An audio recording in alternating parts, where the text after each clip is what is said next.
Today, we're just going to be covering basic organic chemistry in an overview of how it relates to petroleum fluids. And that's it. So, welcome to Petrole-um, a student course survival guide, and we're here to help make learning petroleum engineering just a little bit easier.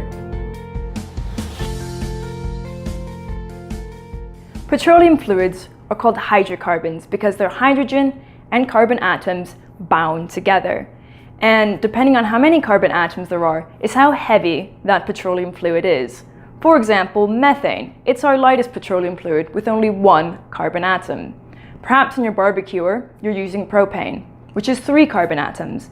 And maybe you've heard of people using butane, which is heavier with 4 carbon atoms. Illustrated behind me is a carbon atom. Carbon is characterized by having 6 protons, 6 neutrons, and 6 electrons. On an inner shell sits 2 electrons, leaving 4 electrons on that outer shell. Carbon actually needs 8 electrons in its outer shell for stability. So these 4 electrons that are there right now are valence electrons, and they're looking for a friend to bond with in order to ensure stability. So 1 bond, 2 bonds, 3 bonds, and 4. Alkanes.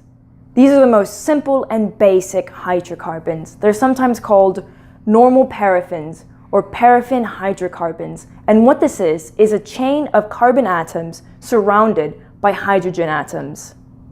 And if we remember back to our previous slide, we saw that carbon had 4 valence electrons in need of bonds. And in the case of this, our carbons that are at the center have 2 covalent bonds with other carbons. This means that they're sharing one of those outer electrons, leaving 2 more valence electrons open for bonding. And this leads us to hydrogen bonding to those 2 others. And for the outer chain, we only have 1 covalent bond between the carbon, leaving us 3 valence electrons to bond to with hydrogen. So 1, 2, 3, 4. Based off of this geometry, our chemical formula for this becomes CN, N referring to the number of carbon atoms, H2N plus 2. So in the case of our example, pentane, the formula becomes C5H12.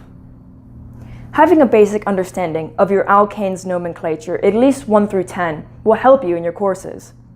Now, an easy way to remember at least the first 4 is just by knowing the phrase me, PB. Me, methane and ethane. PB, propane and butane. Now, the remaining prefixes will follow basic Latin or the basic geometry shapes that you've seen before. Pentane, hexane, heptane, etc. And as each carbon atom is growing in its chain length, the properties change. With more carbon, you're having a higher melting point, a higher boiling point. These things have higher specific gravities. They're just heavier in general.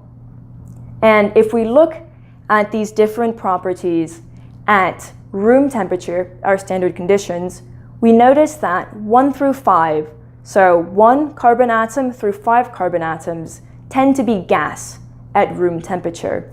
And your C6 through C17 are liquid at your standard conditions.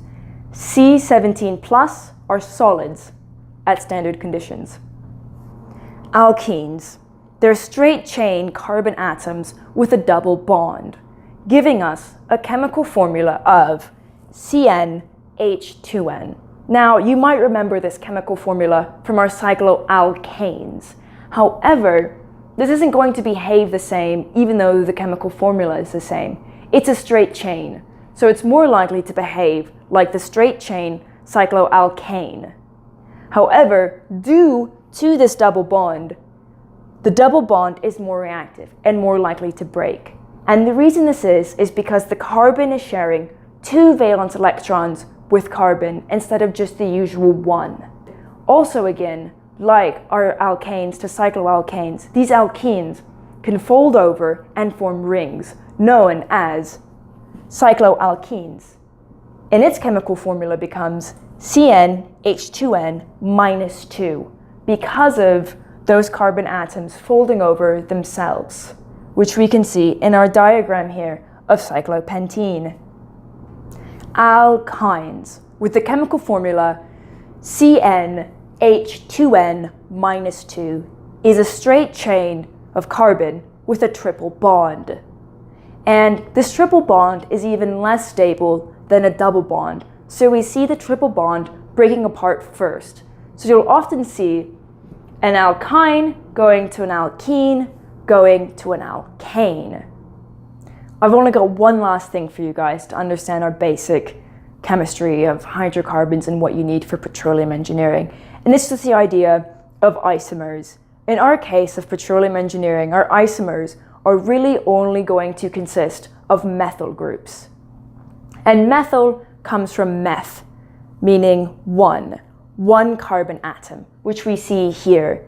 And this carbon atom has 3 hydrogens bonded onto it, and is going to go in search of that 4th valence electron to get its bond. In the case of isopentane, we have one methyl group attaching onto our carbon chain. Neo is the prefix we use when we have 2 methyl groups attaching, seen here in neopentane, with a methyl group up here and up here. That's your basic chemistry.